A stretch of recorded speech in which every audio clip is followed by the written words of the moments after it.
आज संपूर्ण वातावरण हे राममय झालेलं आहे. यातच साताऱ्यातील राजवाड्यामध्ये खासदार उदयनराजे भोसले यांनी येऊन दीप प्रज्वलन केले. भारतीय जनता पार्टी तसेच विश्व हिंदू परिषद तसेच राष्ट्रीय स्वयंसेवक संघ यांच्या निमित्ताने हा कार्यक्रम आयोजित करण्यात आला होता.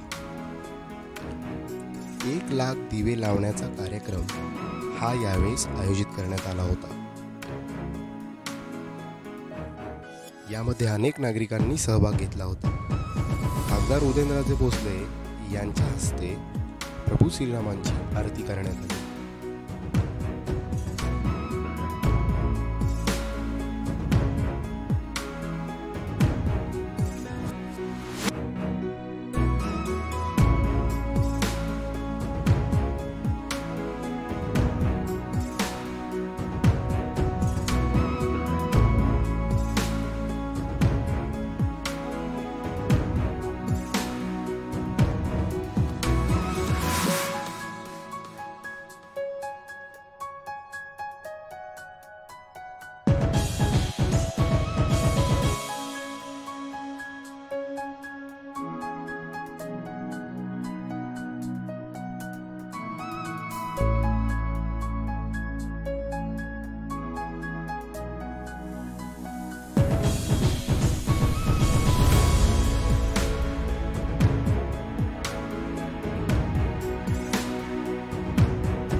Okay.